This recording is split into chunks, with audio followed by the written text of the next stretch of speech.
Seventh lesson of history.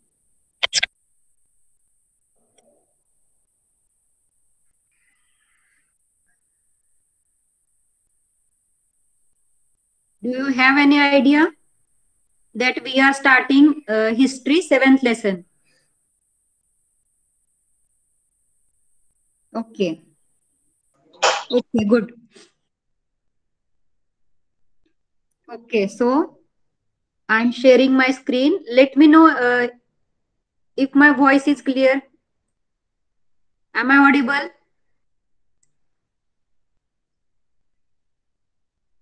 Okay. Thank you.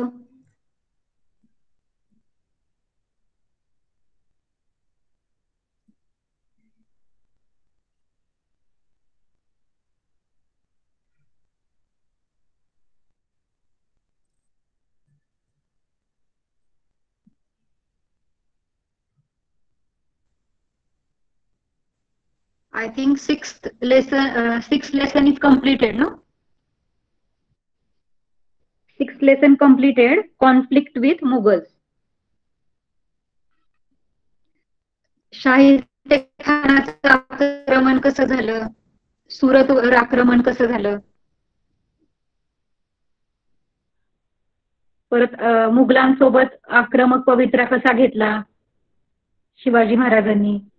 Then coronation म्हणजे स्वराज्याची स्थापना कशी झाली.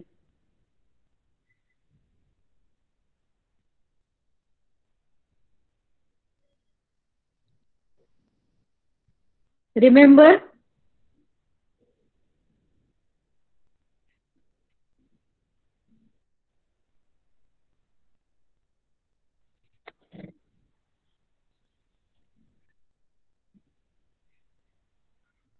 Okay, so let's move to the next lesson, that is the administration of the Swaraj. The administration of the Swaraj म्हणजे स्वराज्याचा कारभार. स्वराज्य मिळवलं शिवाजी महाराजांनी. सगळ्यांशी युद्ध करून स्वराज्य जिंकून घेतलं. पण मग त्या स्वराज्य जेव्हा स्थापन झालं तर त्याचा राज्यकारभार पण व्यवस्थित चालला पाहिजे. त्याचं ऍडमिनिस्ट्रेशन व्यवस्थित चाललं पाहिजे. तर ते शिवाजी महाराजांनी कसं स्थापन केलं. स्वराज्याचा जे राज्यकारभार होता तो कशा प्रकारे चालू केला. काय काय चेंजेस केले त्याच्यामध्ये किंवा काय काय नवीन गोष्टी त्यांनी इन्क्लूड केल्या ते आपल्याला पाहायचंय.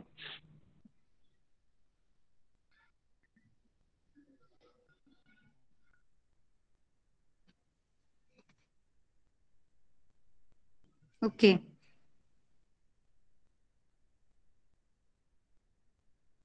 Everybody give your attendance.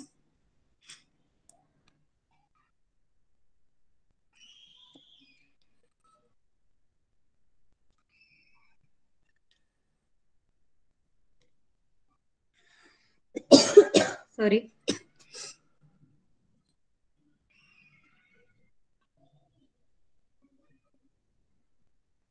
Okay, so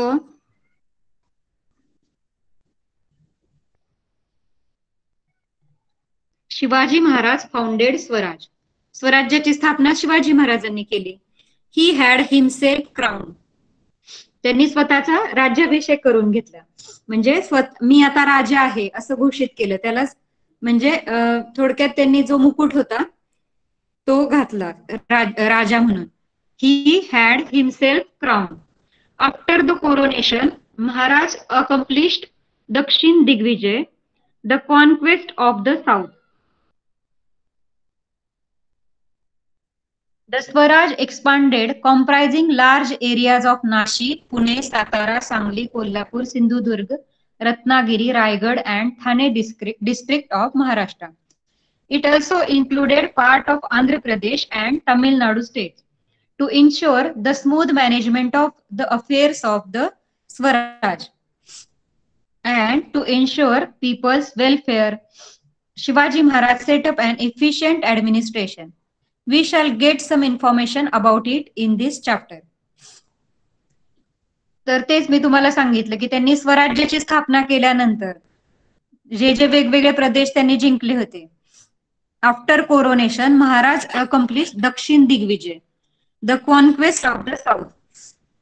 तर त्यांनी जो साऊथचा प्रदेश होता, दक्षिण दिग्विजय म्हटलं जातं त्याला, तर तो जो साऊथचा दक्षिणेकडचा जो भाग होता तो कसा एक्सपांड केला त्यांनी, ते एरियाज आता वाढत गेल्या, एक्सपांडेड कॉम्प्रायझिंग लार्ज एरियाज ऑफ, आणि तो एरिया कुठपर्यंत गेला तर त्याच्यामध्ये नाशिक, पुणे, सातारा, सांगली, कोल्हापूर, सिंधुदुर्ग, रत्नागिरी, रायगड, ठाणे हे महाराष्ट्रातल्या काही प्रदेश होते.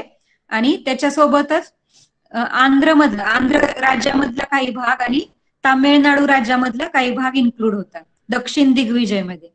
To insure the smooth management of affairs of Swaraj, म्हणजे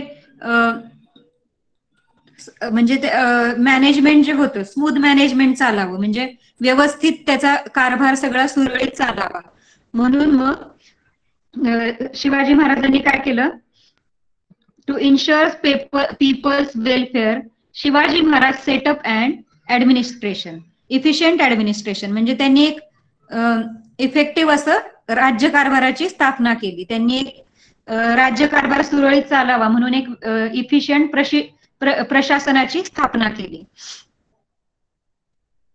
लोकांच्या हितासाठी, वेलफेअर म्हणजे काय तर लोकांच्या हितासाठी, लोकांच्या कल्याणासाठी त्यांनी एक इफिशियंट ऍडमिनिस्ट्रेशन म्हणजे एक चांगल्या प्रकारचं प्रशासनाची स्थापना केली. We shall get some information about it in this chapter. आता ह्या लेसन मध्येच आपल्याला ते ऍडमिनिस्ट्रेशन काय होतं, त्याची स्थापना त्यांनी कशी केली, कोणता कारभार कुणाच्या हातात दिला, त्याच्यामध्ये किती ऑफिसर्स होते, कोणत्या ऑफिसर्सकडे त्यांनी काय काय जबाबदाऱ्या दिल्या, which responsibilities they given to the officers और bearers, office bearers etcetera. At the time Ashtapradhan Mandal, तर त्यांचं जे मिनिस्टरचं 8 मिनिस्टरचं काउन्सिल होतं, कमिटी जी होती त्याला बोललं जातं मराठीमध्ये अष्टप्रधान मंडळ, मीन्स काउन्सिल ऑफ 8 मिनिस्टर्स. 8 लोकांनी मिळून जे मेन जे 8 ऑफिसर्स होते त्यांना बोललं जातं काउन्सिल ऑफ 8 मिनिस्टर्स, म्हणजे 8 मंत्री होते. थोडक्यात त्यांच्या ज्या राज्यकारभार चालवण्याची जी पद्धती होती त्याच्यामध्ये 8 मुख्यमंत्री होते. At the time of his coronation Shivaji Maharaj appointed a council of 8 ministers, म्हणजे स्वराज्याची जेव्हा स्थापना झाली त्यावेळेला त्यांनी 8 जे मिनिस्टर होते, 8 मंत्री होते, त्यांची नियुक्ती केली. The administration was divided into 8 departments.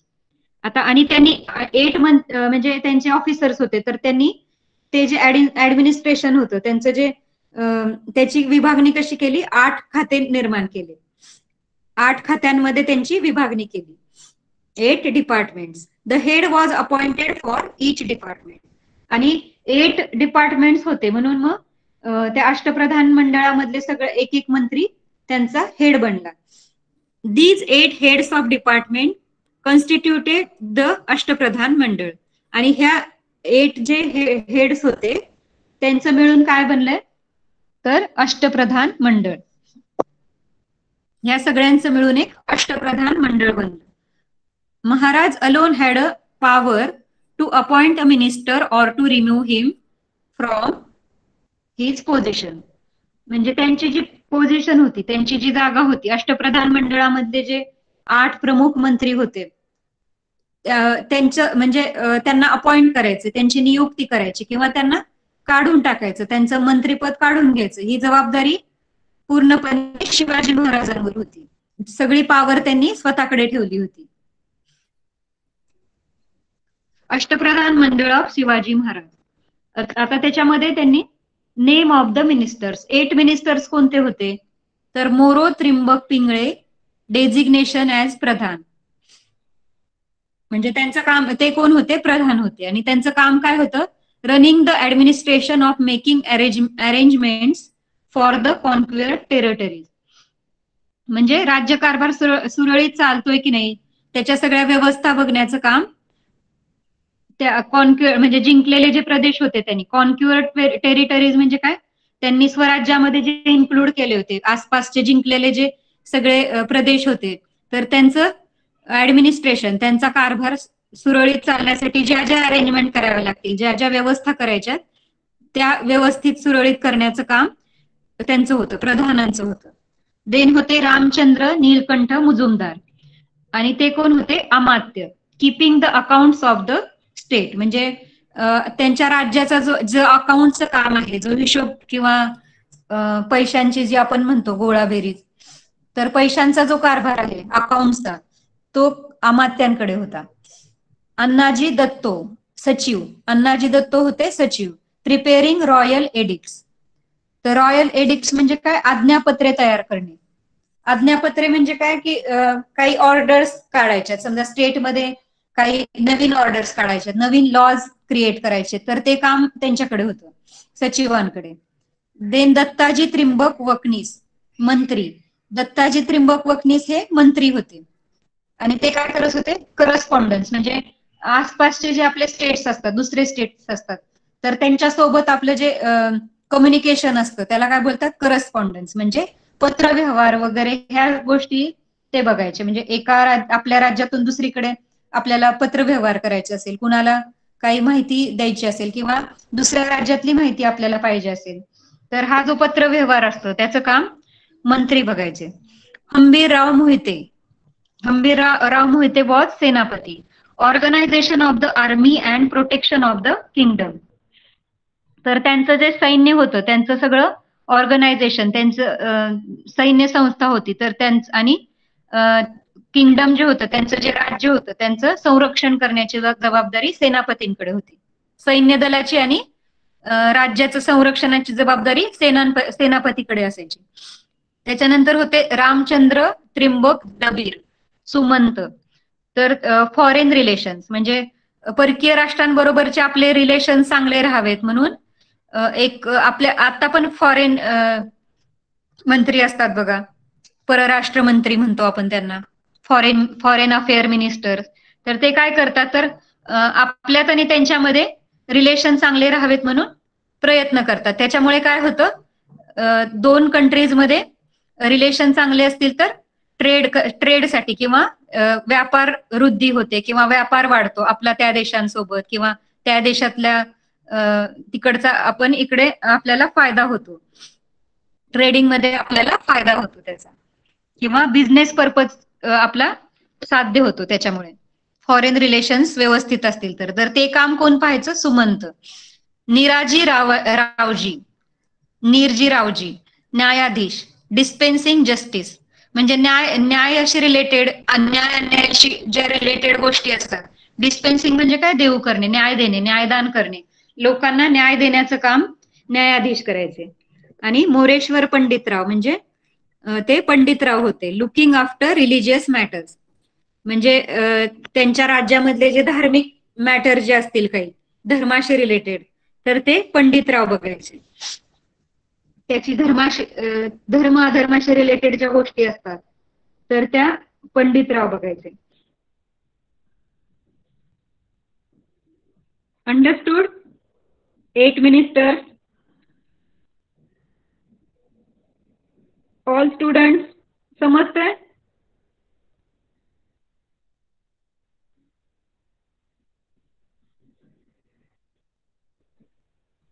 सचिव मीन्स सेक्रेटरी असतं ऍक्च्युअली इंग्लिशमध्ये. सचिव मीन्स सेक्रेटरी. एक असतो मंत्री, त्याच्या थोडेसे सब डिव्हिजन असतात ना, सेक्रेटरी असतो, तर सचिवला इंग्लिशमध्ये सेक्रेटरी बोलतात.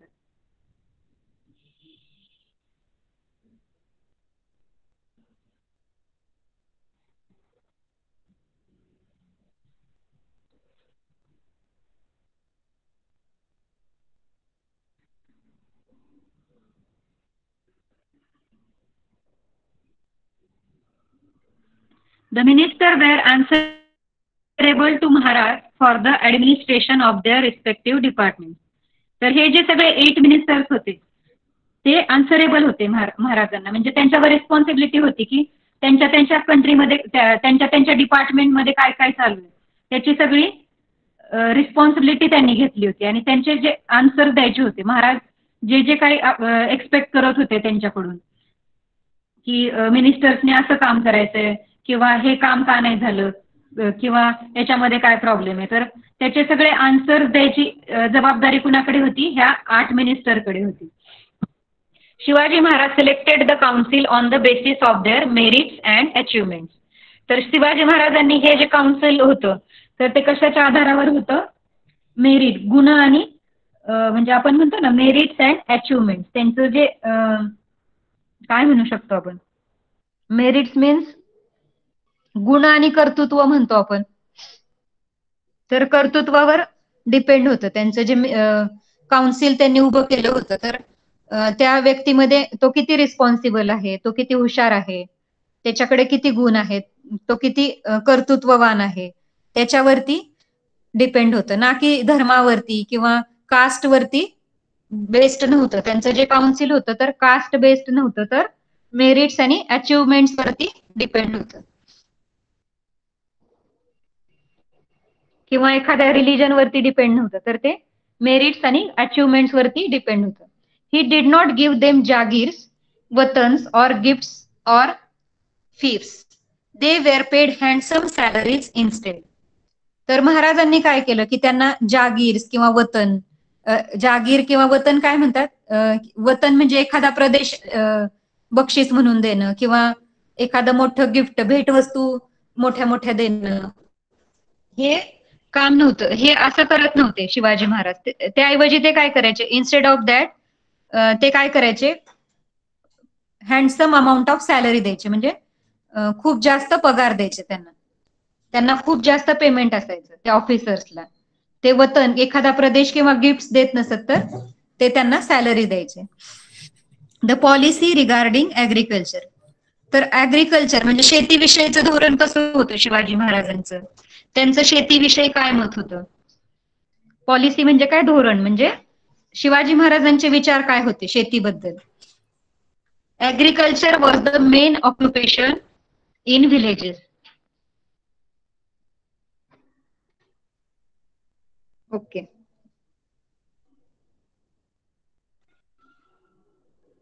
Voice is breaking. आवाज येत नाहीये का?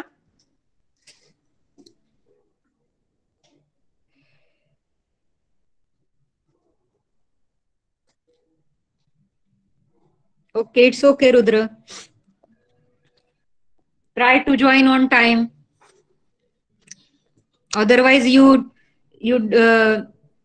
can't understand the things. What is going on?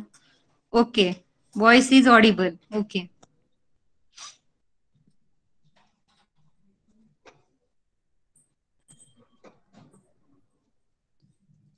Dheeraj, can you read? Dheeraj.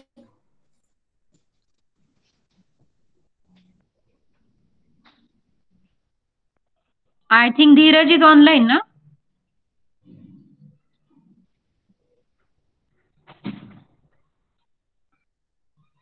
Where is Dheeraj?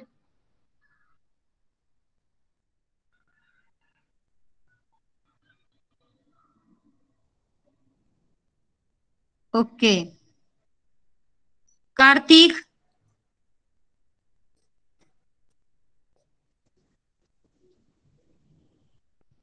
सगळे झोपले की काय मध्ये? Karthik, are you online? Class Yes, on? ma'am. Okay. You have to read the policy regarding agriculture. Okay, ma'am. The policy reservation agriculture was the main occupation in village.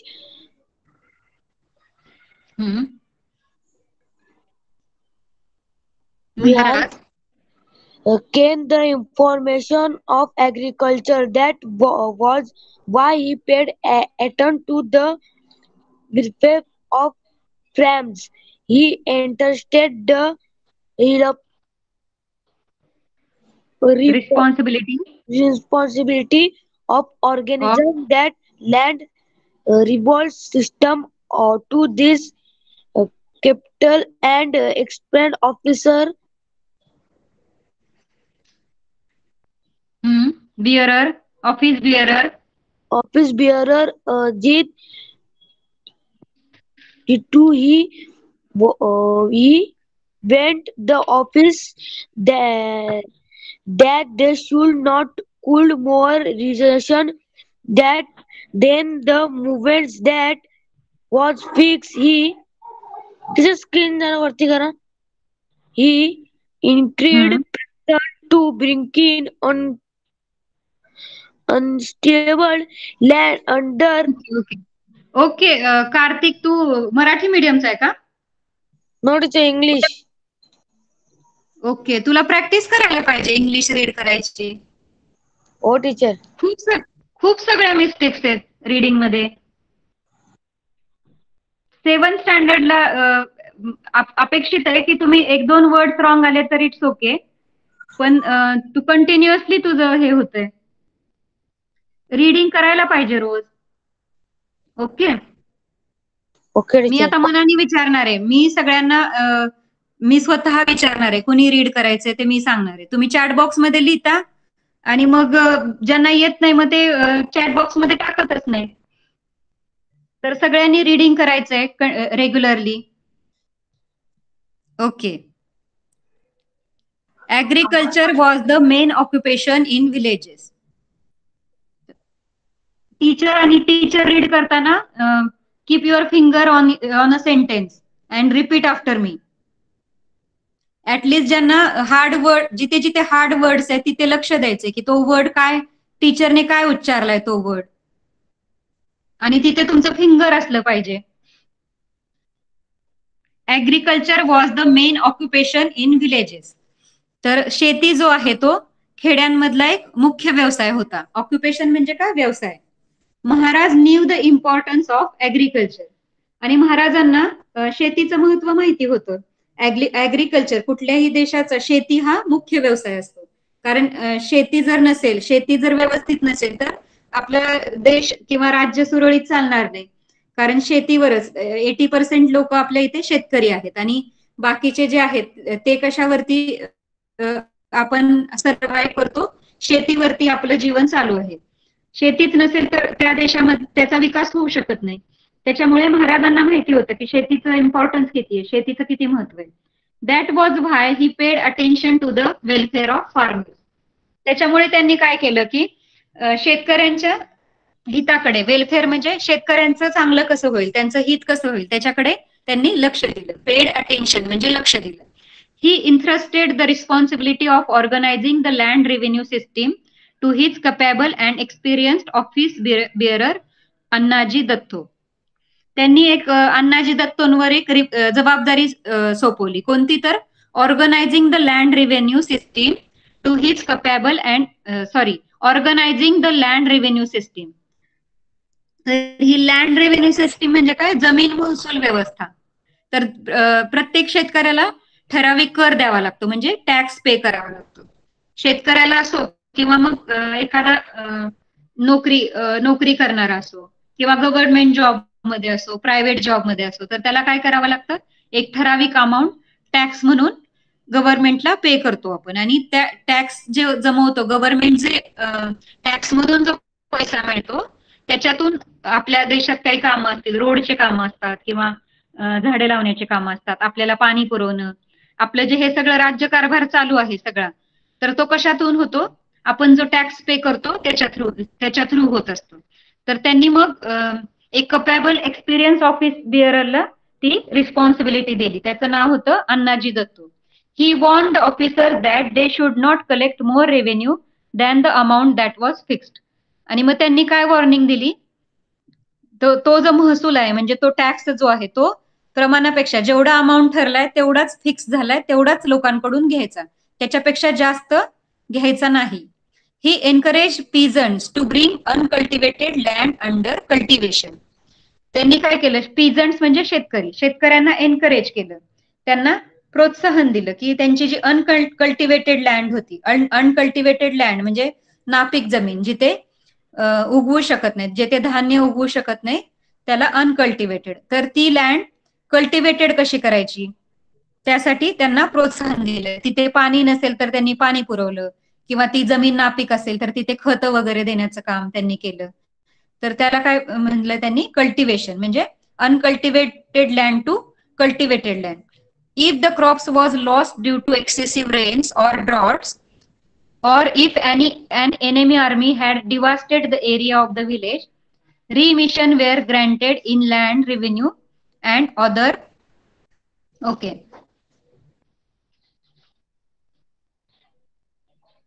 तर पिकांचं जर नुकसान झालं एक्सेसिव्ह रेनमुळे किंवा जास्त पावसामुळे किंवा ड्रॉट्स म्हणजे दुष्काळ पडला, तर त्या राज्यामध्ये कदाचित कधी कधी त्या भागामध्ये कमी पाऊस पडतो किंवा दुष्काळ पडतो, किंवा असं होतं की कधी कधी खूप पाऊस पडला, पूर आला आणि धान्याचं किंवा पिकांचं नुकसान झालं.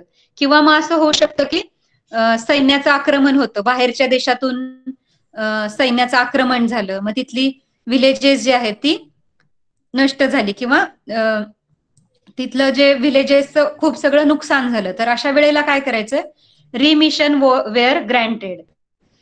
रिमिशन म्हणजे शेतसारा दिला जायचा त्यावेळेला. म्हणजे शेतीचं जर नुकसान झालं तर शेतकरी करणार काय ना, वर्षभर ते काय खाणार, किंवा त्यांचं रोजचं दैनंदिन जीवन कसं चालणार, त्यांचं जे डे टू डे लाईफ व्यवस्थित चालावं म्हणून मग ते ग्रँट्स द्यायचे, म्हणजे शेतसारा दिला जायचा त्यांना. अँड अदर टॅक्सेस, आणि ते बाकीच्या टॅक्स मध्ये त्यांना सूट दिली जायची. त्यांच्यावर जे महसूल जे घेत होते महाराज, जे महसूल गोळा करत होते तो त्यांना सूट दिला जायचा. म्हणजे आजही असं होतं, एखाद्या ह्याच्यामध्ये दुष्काळ पडलाय किंवा खूप पाऊस झालेला आहे, तर अशा ठिकाणी काय होतं, शेतकऱ्यांना मदत निधी दिला जातो, किंवा मग तिथलं जे त्यांचा जो टॅक्स आहे किंवा वीज बिल जे आहे ते कमी केलं जातं, त्याच्यामध्ये त्यांना सूट दिली जाते. तर असे आजही गव्हर्नमेंट अशा गोष्टी करतंय. Maharaj had instructed his officers to provide peasants with bullocks, clocks and good seed for sowing. म्हणजे महाराजांनी काय इन्स्ट्रक्ट केलं त्यांच्या ऑफिसर्सला की पीजंट्स, शेतकऱ्यांना काय प्रोव्हाइड करायचंय, बैल प्रोव्हाइड करायचे किंवा नांगर प्रोव्हाइड करायचे, किंवा त्यांच्यासाठी चांगले बी बियाणे उपलब्ध करून देण्याची जबाबदारी त्या ऑफिसर्सवर होती. अंडरस्टूड?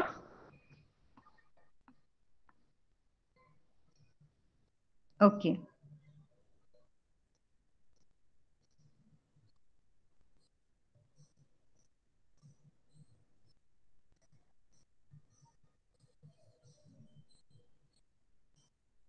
धीरज आला का? Dhiraj, are you online?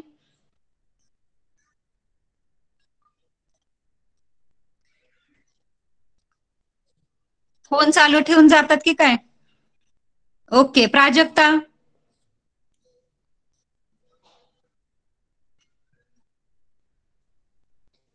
Prajakta? Prajakta Sable?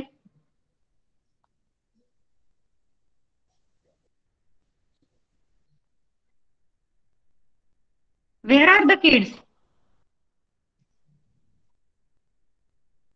Nidhi?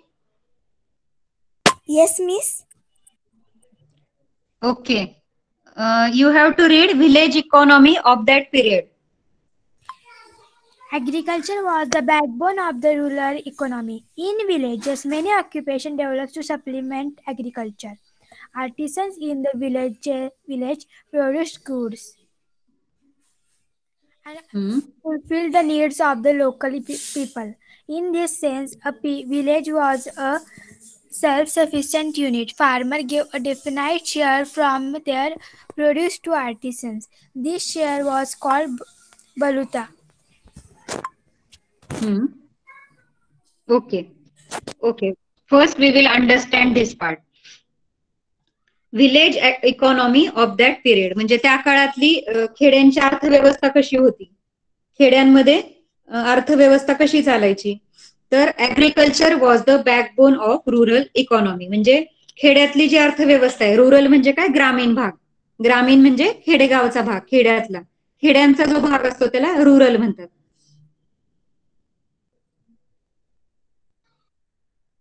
Okay.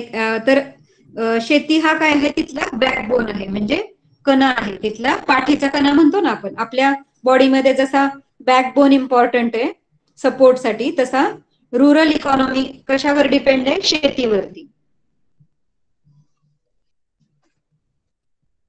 In villages many occupations develop to supplement agriculture. आणि ऍग्रिकल्चरला सप्लिमेंट म्हणून तर दुसरे पण काही खेड्यांमध्ये जे व्यवसाय आहेत ते डेव्हलप झालेले होते. Artisans in the village produced good and fulfilled the needs of the local people. तिथले जे आर्टिसन्स होते म्हणजे कारागीर होते. आर्टिसन्स मीन्स काय? कारागीर. In the village produce goods and fulfilled the need of local people. तिथले जे गावातले लोकल म्हणजे गावामधली जी लोक होती त्यांना ज्या काही गोष्टी गरजेच्या असतात डे टू डे लाईफ मध्ये त्या पुरवण्याचं काम काय करायचे? आर्टिसन्स करायचे. म्हणजे घरं बांधायची असतील किंवा अजून काही भांडी बनवणं किंवा अजून काही छोटे मोठे कारागीर असतात, सुतार काम करणारे, कुंभार काम. तर हे जे आर्टिसन त्यांना बोलतात छोटे छोटे कामं करणारे कारागीर, artisans. In this sense a village was a self sufficient unit. तर त्यांचं जे विलेज होतं तर तिथे आर्टिसन्स पण होते आणि शेतकरी पण होते. म्हणजे त्यांचं विलेज काय होतं? सेल्फ सफिशियंट युनिट, म्हणजे स्वयंपूर्ण असं होतं. म्हणजे त्यांना बाहेर जायची गरज नव्हती. त्यांच्या लोकल गावामध्येच त्यांना सगळ्या गोष्टी अवेलेबल होत्या, सफिशियंटली अवेलेबल होत्या. ते दुसऱ्यावर डिपेंड नव्हते. दे वेअर सेल्फ डिपेंडंट किंवा self sufficient. Farmers gave a definite share from their produce to artisans. तर फार्मर काय करायचे? तर ह्या कारागिरांना त्यांनी जे प्रोड्यूस केलेलं आहे म्हणजे त्यांचं जे धान्य होत असेल किंवा ते जे क्रॉप्स पिकवत होते त्याच्यामधला काही भाग त्यांना शेअर म्हणून द्यायचे त्या कारागिरांना. दिस शेअर वॉज कॉल्ड बलुता. आणि तो जो शेअर द्यायचे फार्मर्स, त्यांनी जो प्रोड्यूस केलेला आहे, त्यांनी जो माल प्रोड्यूस केलेला आहे त्याच्यामधला जो शेअर द्यायचे त्याला बलुता असं म्हणतात.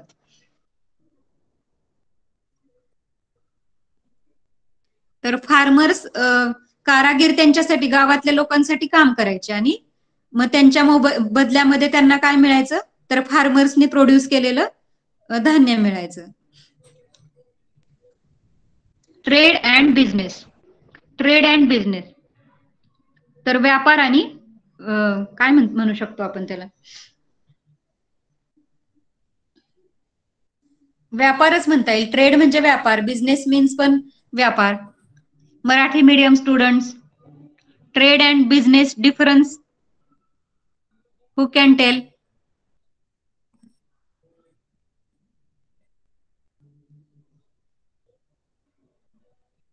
धंदा. Okay.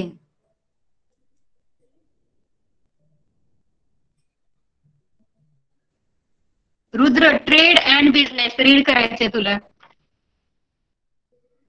Yes, miss. Miss, can I read? Yes, yes. Trade and business. Maharashtra know that a kingdom does not prosper without an increase in trade. Merchants bring novel goods as also certain necessities into a kingdom. Goods become available in plenty. Trade prospers, adding to wealth. The view that Maharashtra took of merchants is seen in Ajnapatra, where merchants as described as follows. Merchants are the ornaments of the kingdom and glory of the king. It was the policy of Maharashtra to protect industries. An excellent example of this is the salt industry. He protected the salt industry in Konkan at the time. Trader imported salt. At the time, trader imported salt from the Portuguese territory and sold in Swaraj. That affected the local trade in Konkan areas. So Maharaj charged heavy duty on the salt imported into Swaraj from the Portuguese territory.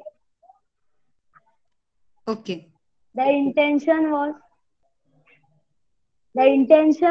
that the salt imported from the Portuguese territory would then cost more, and as a result, its import would decrease and the sale of the local salt would increase.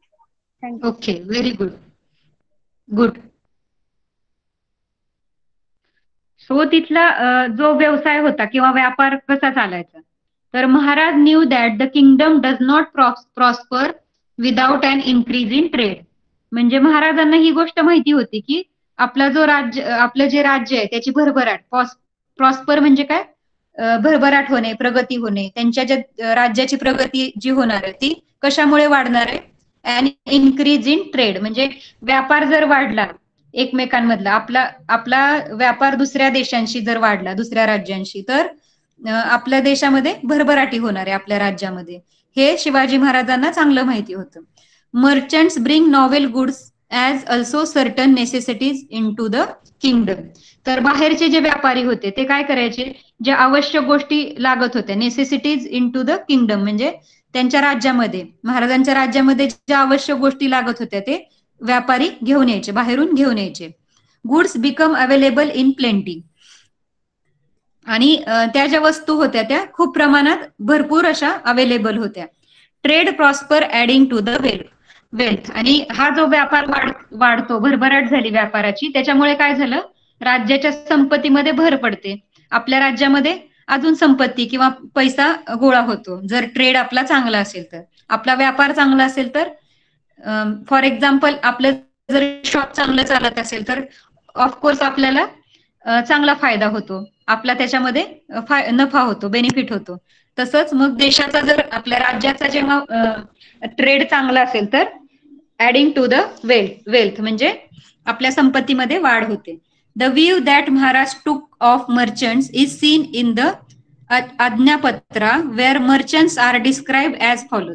तर merchants म्हणजे काय, व्यापारी. तर महाराजांचा view काय होता, म्हणजे merchants कडे बघण्याचा महाराजांचा व्ह्यू काय होता, तो आज्ञापत्र म्हणून एक बुक आहे त्याच्यामध्ये लिहिलेलं आहे. तर ते काय डिस्क्राईब करतात, मर्चंट्सला त्यांनी काय वर्णन केलेलं आहे.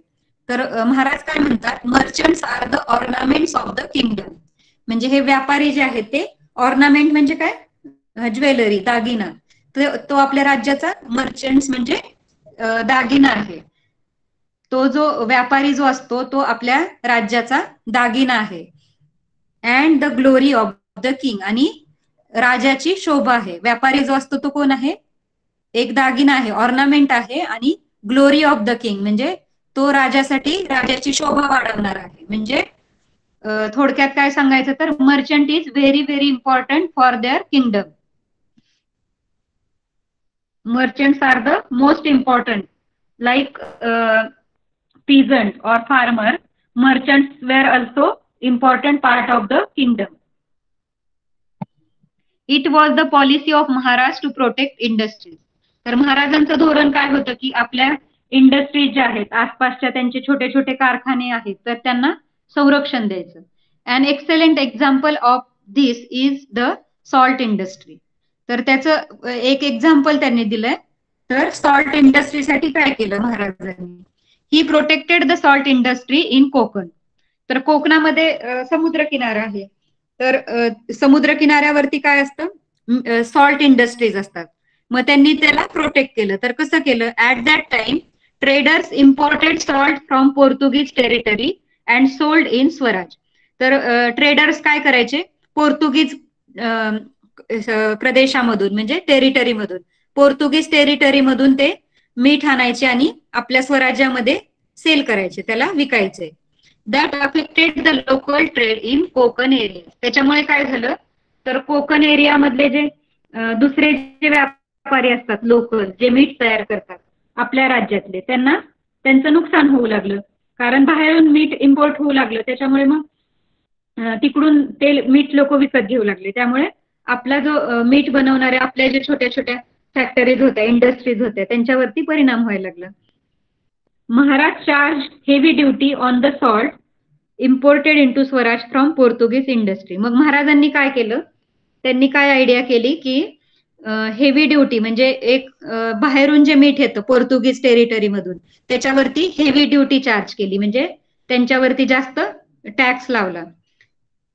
तर त्याच्यामुळे काय झालं, जास्त टॅक्स असल्यामुळे त्यांना परवडत नसेल, त्याच्यामुळे मग पोर्तुगीजांनी इकडे ट्रेड करणं बंद केलं. मग ऑटोमॅटिक लोकल जे सॉल्ट इंडस्ट्रीज होत्या त्यांना बेनिफिट मिळू लागला, त्यांचा फायदा झाला.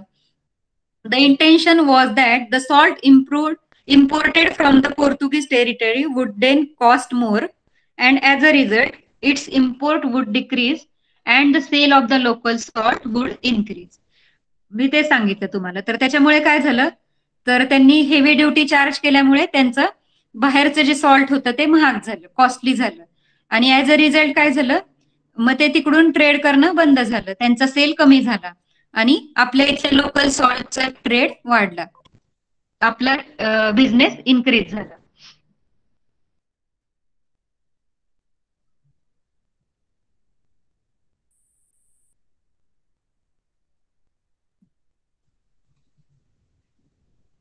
Okay, understood? समजतंय का? ओके, व्यवसाय व्यापार मीन्स बिझनेसलाच आपण ऑक्युपेशन पण बोलू शकतो. ऑक्युपेशन, बिझनेस और and trade. Business is the entire of making, selling and controlling the production of good. Definition of business. निधीने आपल्याला डेफिनेशन दिली आहे बिझनेसची. द एंटायर ऑफ मेकिंग म्हणजे एखादी वस्तू बनवायची, सेल करायची, अँड कंट्रोलिंग द प्रोडक्शन, आणि त्याचं प्रोडक्शन पण कंट्रोल करायचं की ते व्यवस्थित झालं पाहिजे. त्याचे जे स्टँडर्ड्स असतात वस्तू बनवण्याचे ते प्रॉपर असले पाहिजे. त्याच्यावरचा जो कंट्रोल असतो त्याला controlling the production of goods असं बोललं जातं. Okay, who will next? Mansi. Yes, miss. Read that military organization. Yes. The military organization. There were two main divisions of the army of Shivaji Maharaj, infantry and cavalry. In the infantry, there were officers such as Havaldar, Zumledar, etc. The chief of the infantry was called Sarnobat. He was the highest officer in the infantry.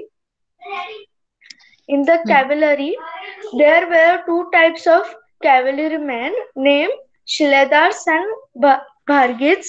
The Shiledar had his own horse and weapons. The Bhargit was provided with a horse and weapons by the state.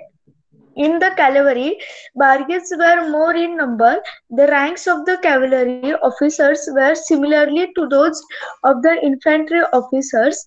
The highest officer in the cavalry was the Sarnobat. Mitoji Palkar, Prataprao Gujar, Hambirao Mohite were some of the famous Sarnobats of the cavalry. Okay, good. So military organisation म्हणजे लष्करी दल, त्यांचं जे सैन्य दल होतं किंवा लष्करी दल होतं ते कसं होतं, तर आपल्या स्वराज्याची रक्षा करण्यासाठी त्यांना लष्करी दल तर महत्वाचं होतं. दुसऱ्या राज्याकडून इन्व्हाजन म्हणजे आक्रमण झालं किंवा मग आपल्याकडे सैन्य पाहिजे, तर ते शिवाजी महाराजांचं सैन्य दल कसं होतं. There were two main divisions of the army of Shivaji Maharaj. त्यांच्यामध्ये आर्मीमध्ये सैन्याचे दोन डिव्हिजन्स होत्या, दोन भाग होते, इन्फंट्री अँड कॅव्हलरी. म्हणजे एक घोडदळ आणि एक पायदळ. पायदळ म्हणजे सैन्य आणि घोडदळ म्हणजे घोडे किती होते त्याला घोडदळ बोललं जातं. सैन्यामध्ये घोडे असतात ना, तर त्याला घोडदळ बोललं जातं म्हणजे कॅव्हलरी. इन्फंट्री म्हणजे पायदळ म्हणजे number of people, number of जे आर्मी होती त्यांची ती किती होती. In the infantry there were officers such as havildar, jumledar etcetera. तर पायदळामध्ये असे ऑफिसर्स होते, हवलदार, जुमलेदार. The chief of the infantry was Sarnobat. तर त्यांचा जो मुख्य होता इन्फंट्रीचा, पायदळाचा जो मुख्य होता, सैन्याचा मुख्याला सरनोबत म्हणलं जायचं. He was the highest officer in the infantry. तर तो सगळ्यात चीफ ऑफिसर होता, सगळ्यात इम्पॉर्टंट ऑफिसर होता. मोठा ऑफिसर कोण होता, तर सरनोबत. In the cavalry there were two types of cavalry man, namely शिलेदार्स अँड बार्गेट्स. तर कॅव्हलरी म्हणजे जे घोडदळ होतं त्याच्यामध्ये पण दोन टाईपचे कॅव्हलरी मॅन असायचे, म्हणजे घोडेस्वार असायचे. त्यांना घोडेस्वार बोललं जातं. त्यांना नेमली शिलेदार्स अँड बार्गेस. शिलेदार आणि बार्गिर्स नावाचे दोन हे होते कॅव्हलरी मॅन, म्हणजे घोडेस्वार, घोडे चालवण्यामध्ये निपुण असे लोक, त्यांना बोलतात घोडेस्वार. The shiledar had his own horse and weapon. शिलेदारांकडे त्यांची स्वतःची घोडे असायचे आणि शस्त्रास्त्र पण असायचे. The bargirs was provided with the horse and weapons by the state. आणि बारगीरकडे स्वतःचे घोडे नव्हते आणि शस्त्र पण नसायचे, पण त्यांना ते महाराजांकडून म्हणजे त्यांच्या स्टेटकडून दिले जायचे.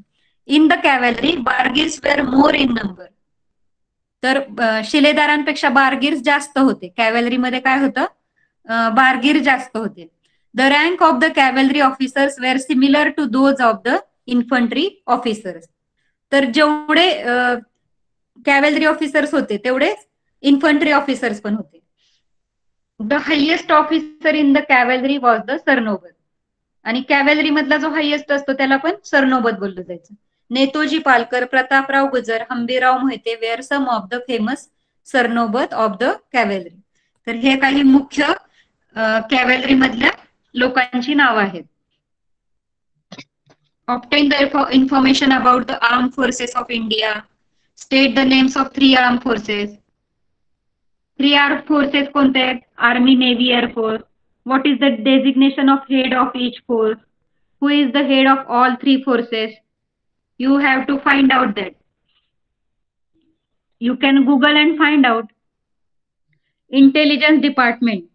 तर इंटेलिजन्स डिपार्टमेंट म्हणजे हेर खाते. म्हणजे फॉर एक्झाम्पल गुप्तहेर खाते आपण पाहिलं असेल की तो जो गुप्तहेर असतो तो राजांना बाहेरून माहिती पुरवतो सगळी, बाहेर काय चालू आहे, म्हणजे आसपासच्या रिजन मध्ये काय चालू आहे. म्हणजे राजाला जर काही ऍक्टिव्हिटीज वरती लक्ष ठेवायचं असतं तर अशा वेळेस काय करतात, एक गुप्तहेर ठेवला जातो. म्हणजे हे गुप्तहेर जे असतात ते काय करतात, आपल्या कंट्रीला धोका आहे का आजूबाजूनी, बाहेरच्या राजांच्या किंवा त्या प्रदेशामध्ये काय काय ऍक्टिव्हिटी चालू आहेत, तर हे सगळं पाहण्यासाठी इंटेलिजन्स डिपार्टमेंट असतं. It was necessary to protect the swaraj from its enemies. म्हणजे शत्रूंपासून रक्षण करायचं असतं आपल्या स्वराज्याचं, त्यावेळेला हे डिपार्टमेंट गरजेचं आहे, necessary. For this it was necessary to get precise and timely information about the movements of enemy. म्हणजे शत्रूंची नेहमी चाल होत असते राज्यावरती, बाहेरच्या कंट्रीजचे लोक चाल करायचे त्यावेळेला. म्हणजे राजाला जर हरवलं तर तो प्रदेश ते स्वतःच्या ताब्यामध्ये घ्यायचे. तर अशा वेळेस अजून पण आपण काश्मीर आणि पाकिस्तानमध्ये युद्ध चालू असतं आपलं, तर तशा टाईप म्हणजे स्वराज्यातला भाग जिंकण्यासाठी असे आजूबाजूला शत्रू प्रत्येक वेळेला असतातच, आजही आहेत तसे त्यावेळेला पण होते. तर त्यांची जी प्रिसाइज म्हणजे नेमकी अचूक माहिती आणि टाइमली इन्फॉर्मेशन म्हणजे टाइम टू टाइम अचूक माहिती देण्यासाठी हे इंटेलिजन्स डिपार्टमेंट असायचं. It was the job of intelligence department to obtain information about movements of the enemies and submit it to the Maharaj. तर इंटेलिजन्स डिपार्टमेंटचं काम काय होतं, to obtain information about the movements of enemies. तर बाहेर शत्रूचे काय चाली चालू आहे, त्यांच्या काय ऍक्टिव्हिटी, हालचाली काय आहे, ह्याची अचूक इन्फॉर्मेशन महाराजांना आणून द्यायची. Submit it to the Maharaj. The intelligence service of Maharaj was very efficient. त्यांचं जे इंटेलिजन्स खातं होतं, हेर खातं होतं, ते खूप इफिशियंट होतं. म्हणजे ते खूप they are working very properly. It was very effective, परिणामकारक होतं किंवा इफिशियंट होतं. Bahirji Naik was the head of the intelligence department. तर इंटेलिजन्स डिपार्टमेंटचा हेड कोण होते, Bahirji Naik. He was extremely skilled in his job. तर ते त्यांच्या जॉबमध्ये खूप कुशल होते, म्हणजे खूप हुशार होते. ही collected accurate and detailed information about Surat before the red on Surat. तर त्यांनी खूप ऍक्युरेट म्हणजे अचूक आणि डिटेल सविस्तर माहिती गोळा केली होती. जेव्हा सुरतवरती हल्ला झाला किंवा सुरतची जे रेड पडली तेव्हा जी इन्फॉर्मेशन त्यांनी कलेक्ट केली होती ती खूप अचूक होते. He was very skilled man. Then forts. तर हेर खाते पाहिलं आपण की तर त्यांचं जे गुप्त हेर खातं होतं तर शत्रूबद्दलची जी माहिती गोळा करायची किंवा इम्पॉर्टंट इन्फॉर्मेशन आहे ती महाराजांना सबमिट करायचं काम इंटेलिजन्स डिपार्टमेंटचं होतं. Then forts. Forts were of the great importance in the medieval age. तर फोर्ट्सला खूप इम्पॉर्टन्स होतं. मध्यकालीन ह्याच्यामध्ये, मध्य काळामध्ये काय झालं होतं, फोर्ट्सला म्हणजे किल्ल्यांना खूप महत्व प्राप्त झालं होतं. Position of the fort made it possible to keep an eye on the surrounding area. तर पोझिशन म्हणजे ताबा, position of the fort made it possible to keep eye on the surrounding area. म्हणजे एखाद्या किल्ल्याचा ताबा घेतला, एखादा किल्ला जिंकला, तर त्या किल्ल्यावरून आसपासच्या सगळ्या इन्व्हायरमेंटचं, आजूबाजूचं सराउंडिंग एरिया जो आहे त्याच्यावरती लक्ष ठेवणं खूप सोपं जायचं महाराजांना, जर तो किल्ला त्यांच्या ताब्यात असेल तर. In case of foreign invasion, it was possible to protect the people taking shelter in the fort. आणि इन केस ऑफ फॉरेन इन्व्हाजन म्हणजे जर परकीयांकडून म्हणजे शत्रू देशांकडून जर आक्रमण झालं, इन्व्हाजन म्हणजे काय, त्यांच्याकडून जर आक्रमण झालं, तर आपल्याकडे जर किल्ला असेल तर it was possible to protect the people taking shelter in the fort. मग ते काय करायचे, शेल्टर म्हणून, निवारा म्हणून कुठे यायचे, किल्ल्यामध्ये राहायचे ते लोक, जे युद्धासाठी आलेले लोक आहेत. तर ते जे सैन्य आहे, ते फोर्ट असेल आपल्याकडे तर ते फोर्टमध्ये राहू शकत होते. It was possible to stock the fort with food grains, war minerals, ammunition and military garrison. तर एखादा फोर्ट असेल आपल्याकडे तर त्याच्यामध्ये काय ठेवू शकतो, सैन्यासाठी अन्नधान्य किंवा युद्ध साहित्य लागतं किंवा दारुगोळा. अम्युनेशन अँड मिलिटरी गॅरिसन म्हणजे काय, दारुगोळा जो लागतो, तोफा किंवा दारुगोळा. त्या तोफेमध्ये दारुगोळा टाकतात आणि त्यावेळेला बॉम्ब असे उडवायचे ना तोफांमधून, तर त्याला काय बोलतात, garrison. The importance of forts in the foundation of Swaraj is well stated in the Ajnapatra. तर हे फोर्टचं जे किल्ल्यांचं जे महत्व आहे स्वराज्यामधलं, हे जे वेगवेगळे किल्ले आहेत आपल्या राज्यामध्ये, महाराष्ट्रामध्ये, तर त्यांचं एक वेगळंच महत्व आहे आणि ते कुठे आपल्याला बघायला मिळतं, आज्ञापत्रामध्ये. This kingdom was created by the late revered and exalted majesty forts alone. तर हे राज्य तर तीर्थरूप थोरले कैलासवासी स्वामिनी गडावरून निर्माण केले असं म्हणजे त्यात म्हटलं गेलेलं आहे. तर त्याचं मिनिंग काय आहे, इन शॉर्ट त्याचं मिनिंग काय आहे की हे राज्य जे निर्माण झालेलं आहे तर ते कशामुळे निर्माण झालंय, तर फोर्ट्समुळे निर्माण झाले. किल्ले ह्यातला एक मेन पार्ट आहे, त्याच्यामुळे हे किंगडम उभं राहिलेलं आहे. तर फोर्टला त्यांनी काय बोललंय, एक्झॉल्टेड मॅजेस्टी म्हणजे तीर्थरूप किंवा थोरले असं बोललेले. त्या फोर्टसाठी अशा उपमा दिल्या गेलेल्या. This kingdom was created by the late revered and exalted majesty forts alone. तर किल्ल्यांना त्यावेळेला खूप महत्व असायचं, त्याच्यामुळे आज्ञापत्रामध्ये किल्ल्यांविषयी असं वर्णन केलेलं दिसतं आपल्याला. Okay, understood. Which we have learn till now. समजतंय का सगळ्यांना?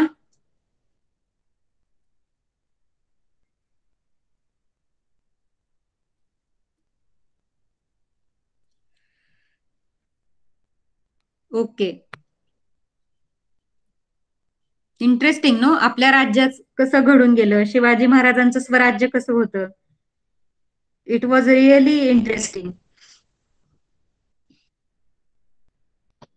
Do you know the description of building of forts by Shivaji Maharaj in the treatise Budhbhushanam composed by Chhatrapati Sambhaji Maharaj is remarkable. It is as follow.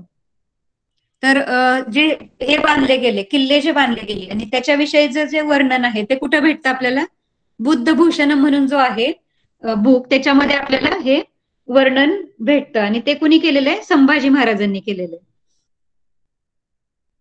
Shivaji Maharaj built many impenetrable forts on the ridge of plateaus in the Sahyadri mountain range in many places from Karnataka up to Beglan. म्हणजे कर्नाटकापासून बेगलान पर्यंत शिवाजी महाराजांनी खूप सगळे किल्ले बनवले, बांधले.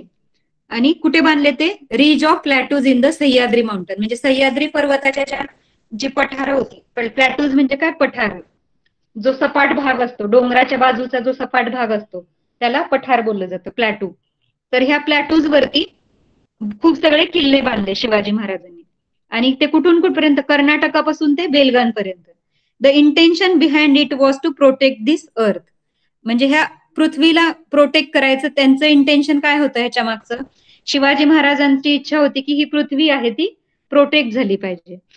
Under his successful leadership these forts were built from the banks of the river Krishna up to the sea in all the 4 directions. Under his successful leadership, म्हणजे ते एक लीडर होते ना, लिडरशिप क्वालिटीज होते त्यांच्यामध्ये. ते कोण होते? राजा होते. तर these forts were built from the banks of river, म्हणजे वेगवेगळ्या नद्यांच्या काठांपासून, म्हणजे रिव्हर कृष्णा, कृष्णा नदीपासून ते समुद्रापर्यंत चारही दिशांना त्यांचे किल्ले पसरलेले होते. In the Rairi fort, Raje Chhatrapati Shivaji Maharaj remained on the forefront among all kings and was victorious. म्हणजे हा रायरी फोर्ट जो होता त्याच्यामध्ये त्याच्यामुळे काय झालं? रायरी फोर्टमुळे शिवाजी महाराज सगळे जे किल्ले होते, बाकीचे जे राजा होते त्या सगळ्यांमध्ये एक विक्टोरियस, एक विजेता राजा म्हणून ते उदयास आले Shivaji Maharaj, because of Rairi fort. There were about 300 forts in Swaraj.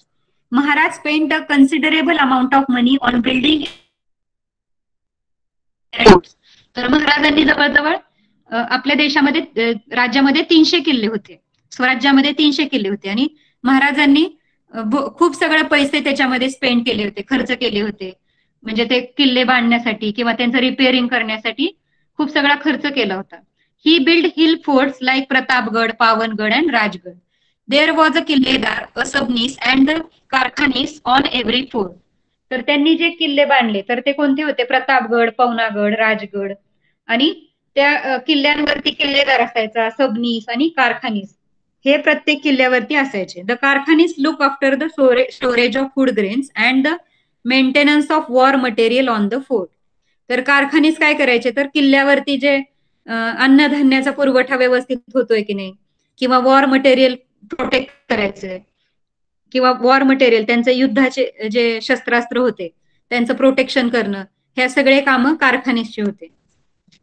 Then C fort, म्हणजे समुद्रामध्ये पण किल्ला बांधला त्यांनी, जसं की जंजिरा किल्ला अलिबागचा ह्याच्यामध्ये ना, समुद्रामध्ये. Maharaj knew the importance of sea forts to.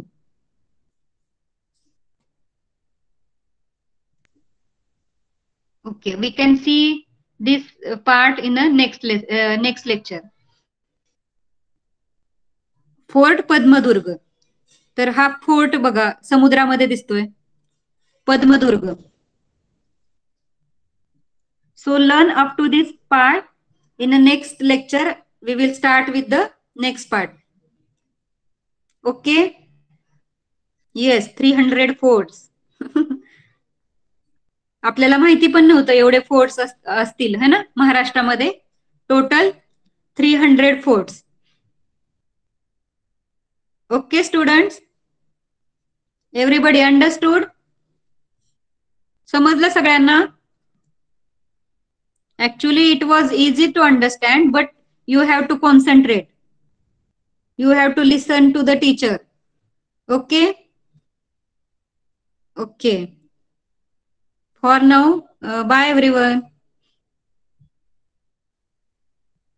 Bye, ma'am.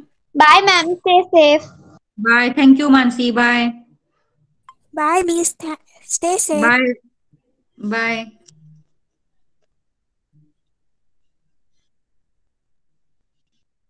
Thank you, Rudra. Bye.